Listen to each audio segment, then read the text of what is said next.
प्रिया का दिमाग सुन्न हो गया। वो हक्की बक्की रह गई थी। खिड़की आधी खुली थी और उनके होंठ और दांत एक दूसरे में उलझे हुए थे। सड़क से गुजरने वाला हर कोई व्यक्ति देख सकता था कि वो क्या कर रहे हैं। केपी ने अपना सारा धैर्य और आत्म नियंत्रण ताक पर रख दिया था। वो पूरे अधिकार और आक्रामकता के साथ उसे चूम रहा था। वो जैसे उसकी सांसें खींच लेना चाहता था। यह चुम्बन नहीं बल्कि एक सजा जैसा महसूस हो रहा था। सबसे बुरा यह था कि केपी ने ड्राइवर को विक्रम की कार के समांतर गाड़ी चलाने को कहा था। अतीत में जब उनकी शादी सुचारू रूप से चल रही थी, उन्हें कभी सार्वजनिक रूप से प्यार का प्रदर्शन नहीं करना था। केपी शायद ही कभी उसके साथ खड़ा होता था, लेकिन अब वो प्रिया को जितना सजा इसके बारे में याद आ रहा था, उतना ही गुस्सा भी आ रहा था। वो उसे इस तरह कैसे प्रताड़ित कर सकता था? क्या वो पागल हो गया था? उसने प्रिया के हाथ पैर अपनी पूरी ताकत से जकड़ रखे थे। प्रिया उसे गालियां देना चाहती थी, लेकिन उसका मुंह केपी के मुंह से पूरी तरह सील था। उसे सांस लेने में भी तकलीफ हो रही थी। केपी के इस स्पर्श में कोई गर्माहट नहीं थी, सिर्फ अधिकार की भूख थी। विक्रम जो बगल में गाड़ी चला रहा था, शायद उसे चूमते हुए देख लिया था। वो और इसे और नहीं देखना चाहता था। उसने गाड़ी की रफ्तार बढ़ाई और उनके आगे निकल गया था। प्रिया की आंखें से आंसुओं की धारा बह निकली थी। वो खुद को बहुत अपमानित और क्रोधित महसूस कर रही थी। केपी और निकिता दोनों ही उसे प्रताड़ित कर रहे थे। जैसे ही केपी ने अपनी पकड़ ढीली की, प्रिया ने उसके सीने पर जोर से मुक्का मारा। तभी उसने उसे चूमना बंद किया। प्रिया को इतना परेशान देखकर केपी को लगा कि वो शायद इसलिए दुखी है क्योंकि विक्रम ने उसे देख लिया था। जलन के मारे उसकी आंखें लाल हो गई। इतने शांत स्वभाव के होने के बावजूद वो पहले कभी इतना भावुक नहीं हुई थी। जब उसे याद आया कि कैसे विक्रम ने प्रिया के पैर पकड़ रखे थे, तो उसका खून खौलने लगा। उसने प्रिया के लाल और सूजे हुए होठ को अपने अंगूठे से रगड़ा और फिर उसे छोड़ दिया। प्रिया ने खुद को संभालने के लिए एक गहरी सांस ली और जैसे उसकी सांस वापस आई, उसने अपना हाथ उठाया। चटाक, उसने उसे थप्पड़ मार दिया। कारी के सन्नाटे में थप्पड़ की आवाज बहुत साफ सुनाई दी। प्रिया के अंदर गुस्से का जो गुब्बार था, वो अब फूट चुका था। उसके और विक्रम के बीच कुछ नहीं था। फिर केपी उसे इस तरह अपमानित कैसे कर सकता था? कार के अंदर का माहौल अचानक और भी तनावपूर्ण हो गया। तुम्हारी इतनी हिम्मत? केपी ने प्रिया का गला पकड़ लिया और उसके चेहरे के पास जाकर चिल्लाया। अपनी जिंदगी के दशकों में किसी ने भी केपी सिंघानिया के चेहरे पर थप्पड़ नहीं मारा था। और भी चौंकाने वाली बात यह थी कि ऐसा करने वाला उसकी आज्ञाकारी पत्नी प्रिया थी और उसने ये एक दूसरे मर्द के लिए किया था। इसने उस थप्पड़ को और भी अपमानजनक बना दिया था। गाड़ी चलाने वाला ड्राइवर जैसे गायब होना चाहता था। किसने सोचा था कि सिंघानिया ग्रुप के सख्त सीईओ को एक कोमल औरत से थप्पड़ खाना पड़ेगा? ड्राइवर के लिए जिंदगी का सबसे बड़ा झटका था। सन्नाटा जारी रहा। केपी का चेहरा और भी गंभीर हो गया। उसकी आंखें किसी राक्षस की तरह लाल हो रही थी और उसकी पकड़ मजबूत होती जा रही थी। प्रिया घबरा गई। जिस तरह से केपी अभी दिख रहा था, उसे लगा कि उसका गला घोंटकर उसे मार डालेगा। केपी, तुम जानवर हो, मुझे छोड़ो।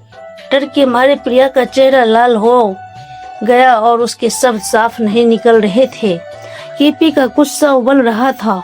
उसके दिमाग में उसे घर में बंद कर देने का विचार आया ताकि वो किसी और के लिए उसका विरोध ना कर सके।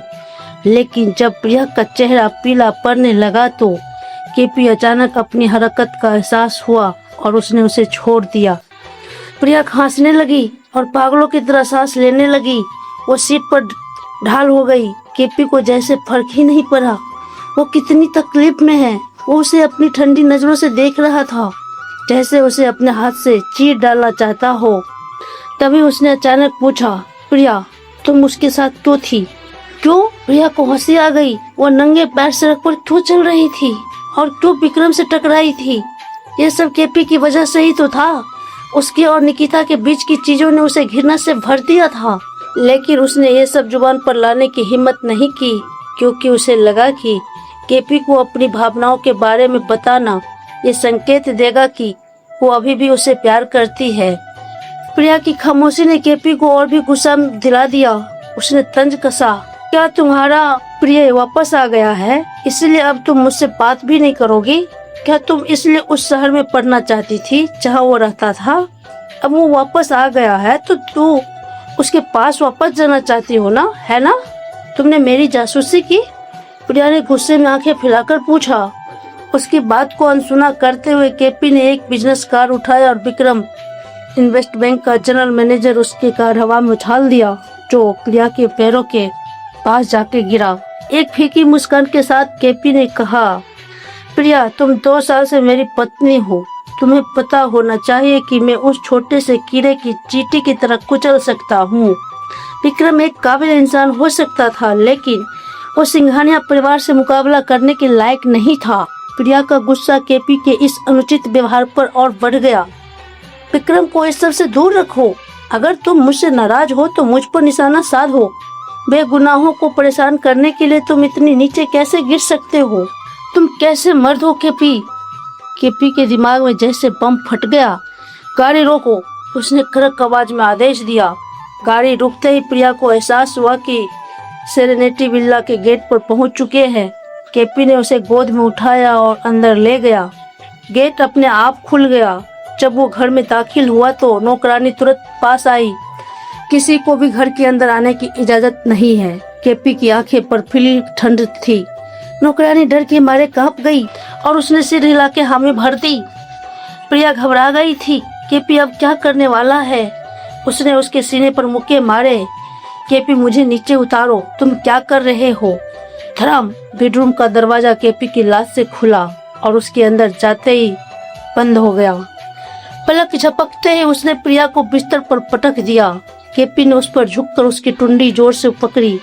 मैं तुम्हें दिखाता हूँ कि मैं कैसा मर्द हूँ। तुम शायद भूल गई हो कि तुम इसी बिस्तर पर कैसे रहम की भीख मांगती थी। कोई बात नहीं, मैं तुम्हारा याददाश्त ताजा कर देता हूँ। प्रिया का चेहरा सफेद पड़ गया और वो पत्ते की तरह कांपने लगी। उसे पता था वो किस बारे में बात कर रहा है, लेकिन वो प्रेग्नेंट थी। खिड़की अभी भी खुली थी और चांदनी कमरे में भर रही थी। केपी ने अपनी टाई निकाली, अपने शर्ट के बटन खोले और अपनी बेल्ट उतार दी। प्रिया ने भागने का रास्ता ढूंढा, लेकिन जैसे ही वो दरवाजे की तरफ भागी, केपी ने उसकी कमर पकड़ी और उसे वापस बिस्तर पर खींच लिया। अपने जख्मी दाहिने हाथ की परवाह किए बिना प्रिया अपनी जान बचाने के लिए संघर्ष करने लगी। केपी ने नफरत से मुस्कुराते हुए अपनी टाई से उसकी कलाइयों को बांध दिया। फिर वो उसके बीच घुटने के बल बैठ गया। चांदनी केपी की आंखों की किसी जंगली जानवर की तरह चमका रही थी। चांद की रोशनी में केपी की आंखें किसी जंगली जानवर की तरह चमक रही थी। प्रिया, तुम्हें बहुत ज्यादा छूट मिल गई है। इतनी हिम्मत कि वो किसी और मर्द के लिए उस पर हाथ उठाए। प्रिया ने उसे दूर धकेलने की कोशिश की, पर वो एक चट्टान की तरह अडिग था। अचानक एक कपड़ा फटने की आवाज आई। केपी ने अपने हाथों से उसकी ड्रेस फाड़ दी थी। दोस्तों, आगे क्या होगा बताएंगे नेक्स्ट पार्ट में। अगर कहानी पसंद आती है तो प्लीज़ चैनल को सब्सक्राइब जरूर करें और हाँ, कमेंट में अपनी राय जरूर दें। आपकी एक कमेंट और लाइक से हमें और आगे कहानी लाने की हिम्मत बने रहेगी, तो कमेंट करना ना भूलें। तो मिलते हैं नेक्स्ट पार्ट को लेकर। और पूरे कहानी सुनने के लिए हमने प्लेलिस्ट बना दिए हैं और प्लेलिस्ट का लिंक हर पार्ट के कमेंट सेक्शन में दे दिए हैं, जहां से आप पूरी कहानी सुन सकते हैं। तो खुश रहिए, मस्त रहिए। जय हिंद।